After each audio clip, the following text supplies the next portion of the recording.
parole est à Monsieur Didier Legac pour La République En Marche pour 5 minutes.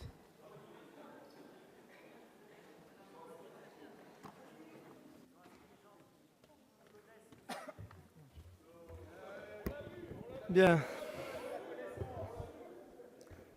Monsieur le Président, Madame la Ministre, Monsieur le rapporteur, chers collègues, la proposition de loi que nous examinons aujourd'hui est d'abord un texte, on l'a vu, qui vise à revenir sur les dispositions adoptées avec la loi de la nouvelle organisation territoriale de la République, dite loi NOTRe. Sur une partie, à la lecture de l'exposé des motifs, on note donc que ce texte revient sur le caractère obligatoire du transfert en 2020 des compétences eau et assainissement aux EPCI. Le motif invoqué est, je cite, de conforter la commune comme cellule de base de la démocratie locale. Autrement dit, on invoque une conception, je trouve, plutôt étroite, voire assez étriquée de la commune et de ses compétences pour justifier ce projet de loi. Les rédacteurs ont cru bon d'ajouter ensuite, il s'agit de passer outre les difficultés que rencontrent les collectivités et les établissements publics dans la mise en œuvre de ce transfert de compétences, ce qui, là non plus, ne correspond pas vraiment à la réalité rencontrée sur le terrain. J'y reviendrai plus loin. Bref, si nos collègues, sur certains bancs, cherchent à conquérir ou à reconquérir le pouvoir en partant de nos territoires et de nos communes, je ne suis pas sûr que ce texte de circonstance leur garantisse le succès dans cette opération. Car au fond, de quoi s'agit-il ? Il s'agit purement et simplement de tirer un trait sur ce qui a été adopté, non sans peine et sans débat, avec la loi NOTRe votée en 2015. Est-ce cela que demandent les élus communaux ? Non. La loi NOTRe, quoi que nous en pensions les uns et les autres, a été le texte final d'un processus de près de 10 ans au cours desquels diverses réformes territoriales ont été menées à leur terme ou ont avorté. Durant toutes ces années, les élus des collectivités locales, à commencer par les élus des plus petites collectivités, n'ont eu de cesse de demander à l'exécutif et au législatif de créer surtout de la stabilité dans l'organisation des compétences entre les collectivités et de ne pas sans cesse défaire par une majorité ce qu'une autre majorité avait fait quand parfois ce n'était pas la même.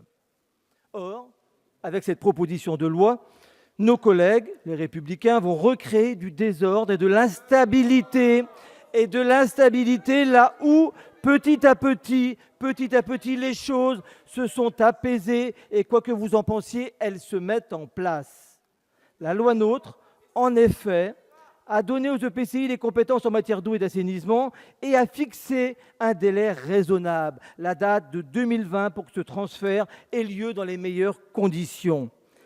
Et la vérité, c'est que depuis 2015, les communes regroupées en EPCI se sont organisées. La vérité, c'est qu'elles ont dressé dans leurs agendas pour savoir quand et comment elles organiseraient leur mutualisation en matière de gestion de l'eau et d'assainissement. La réalité, c'est que de nombreux EPCI ont déjà intégré cette compétence.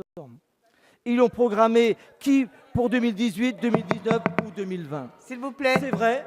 Chaque transfert est un cas singulier qui doit tenir compte des problématiques locales de tout ordre. Mais je ne crois pas aujourd'hui que donner le signal qu'on peut faire marche arrière après plusieurs années de débats et de négociations en cours serait un signal positif.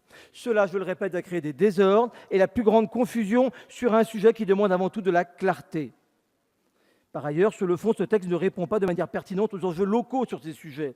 Je vois bien que ce texte essaye d'opposer des élus communaux aux élus des EPCI, mais comme on l'a rappelé nous-mêmes, ce sont les mêmes élus. Et puisque vous m'y obligez, je vais donc livrer mon expérience d'élu local de terrain. J'ai été maire jusqu'en juillet dernier, comme certains d'entre vous, pendant 16 ans d'une commune littorale dans le Finistère, une commune de 2000 habitants. J'ai donc eu, moi aussi, à traiter ces sujets de près. Les communes littorales ont cette particularité de devoir faire face à des mesures draconienne en ce qui concerne la qualité des eaux de baignade. J'ouvre d'ailleurs une parenthèse pour rappeler que la pollution des eaux de baignade, ce n'est pas souvent le fait des agriculteurs qui sont souvent mis en cause, mais souvent ceux des assainissements individuels ou collectifs qui sont défectueux. Et 9 fois sur 10, la pollution vient d'où ?